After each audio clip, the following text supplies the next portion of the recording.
મારું નામ ડૉક્ટર અંકુર પટેલ છે। હું સહસંશોધન વૈજ્ઞાનિક નવસારી કૃષિ યુનિવર્સિટી ગંડેઈ ફાર્મ પર નોકરી કરું છું।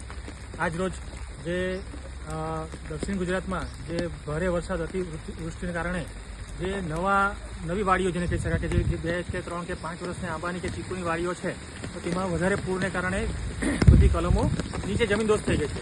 તો આવી જમીનને આવી જેટલી બી કલમો છે તો એને આપણે કેવી રીતે બચાવી શકાય તો તેના માટે આજે આપણે કાશ્મીરબેનના ખેતર પર ગળત ગામે આવેલા છે। તો તમે અહીંયા જોઈ શકો છો કે અમે લોકોએ અત્યારે આ કલમને ઊભી કરી છે। તો ખરેખર આ પરિસ્થિતિ ન આવવા માટે આપણે 3 વસ્તુની કાળજી રાખવી જોઈએ। પહેલી કે ભાઈ જ્યારે બી વરસાદની સિઝન આવે તે પહેલાં આપણે શું કરાય કે જે નદીનો પાણી આપણા ખેતરમાં કયા પ્રવાહમાં આવે છે, કઈ દિશામાંથી આવે છે તો તે દિશાને ધ્યાનમાં રાખી ચોમાસા પહેલાં આપણે દરેક જેટલી બી આપણી કલમો રોપેલી છે તો તેમાં પારા ચડાવી દેવા જોઈએ।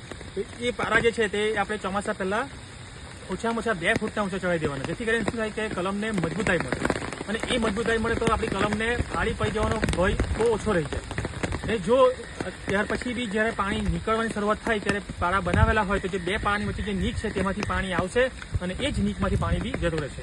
અને પારા જે આપણે 2 ફૂટના બનાવેલા છે તો એ વરસાદ ગયા પછી એ આપણા અડધા ફૂટના થઈ જશે, એટલે કે માટી એટલી બેસી ગઈ પણ એ બેસી ગયેલી માટી આપણા મૂળ કોઈ બી કલમના થડ પાસે ફિટ થઈ ગઈ, એટલે આપણી કલમને હવે એ પડવા દેશે નહીં। આ એક પહેલો પ્રયત્ન છે જો નહીં આવવા દેવા માટે। આવી ગયા પછી શું કરી શકાય તો કે ભાઈ જો આવી જાય તો જો કલમની ઉંમર પ્રમાણે પહેલાં તો એક એવું કહેવાય કે પ્રેક્ટિસ એવી કરવી પડે કે ભાઈ આપણે કલમને બચાવી કેવી રીતે શકાય તો એને પહેલાં ઊભી કરવા માટે તાત્કાલિક ઊભી નથી કરી દેવાની, એને ધીમે ધીમે ઊભા કરતા જાઓ। થોડીક ઊભી કરો, 10 સેકન્ડ ઊભા રહો, કારણ કે જો તમે જોરથી ખેંચી રહેશો તો એક કલમ તૂટી જવાનો ભય રહે આપણને। એટલે ધીમે ધીમે ઊભી કરો। ઊભી કર્યા પછી હંમેશા આ કલમ અત્યારે એવું કહેવાય કે ભાઈ એને ઘા પડેલો છે, એને ઇન્જરી થઈ છે તો એને બચાવવા માટે પહેલાં એનો ખોરાક ઓછો કરી નાખવો પડે। તો જેટલી બી લાંબી ડાળીઓ છે, નમી ગયેલી ડાળીઓ જે છે તો એ કાપી રાખીને એના પર માપના થોડાક જ પાન રવા દેવા, જેથી કરીને ખોરાક પાછો એ બનાવી શકે।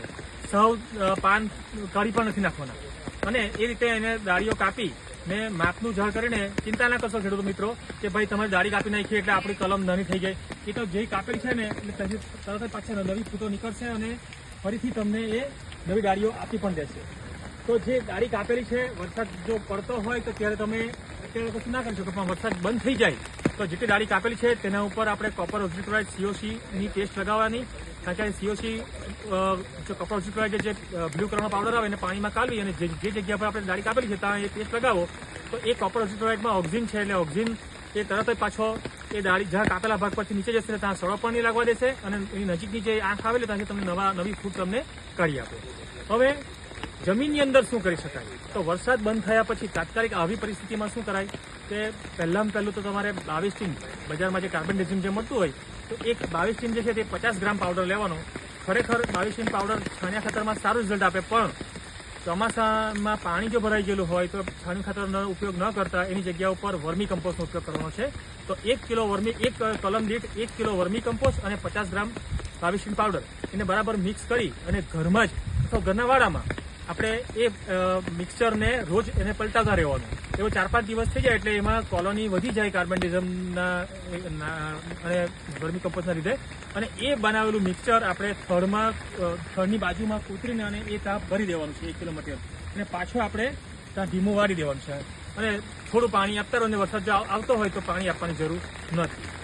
આ આપ્યા પછી તેના 10 દિવસ પછી આપણે આખી વાડીમાં ડ્રેન્ચિંગ કરવાનું થાય છે કે ખૂબ મૂળને કવર ન લાગે તેના માટે આપણે ડ્રેન્ચિંગ કરવાનું થાય। તો ડ્રેન્ચિંગ શાંતિ કરાય તો એ ડ્રેન્ચિંગ કરશે આપણે બધાને ખબર છે ટ્રાયકોડર્મા વિરિડી તો સારામાં સારો આપણા પાસે ઉપાય છે, પણ ટ્રાયકોડર્મા વિરિડીને વાપરવું કેવી રીતે તો એને વાપરવા માટે 200 લીટર પાણી લેવાનું બેરલમાં અને એમાં આપણે 1 કિલો ટ્રાયકોડર્મા વિરિડી બરાબર મિક્સ કરી દેવાનું, સાથે 2 કિલો યુરિયા પણ નાખી દેવાનું।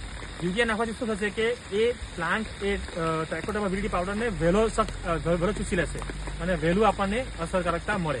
એટલે 200 લીટર પાણી લેવાનું, એમાં 1 કિલો આપણો ટ્રાયકોડર્મા વિરિડી અને 2 કિલો યુરિયા એને બરાબર મિક્સ કરી અને એક કલમ દીઠ 1 લીટર પાણી જે મિક્સર બનેલું પાણી છે તે 1 લીટર પાણી એના થળિયામાં વેરી દેવાનું છે।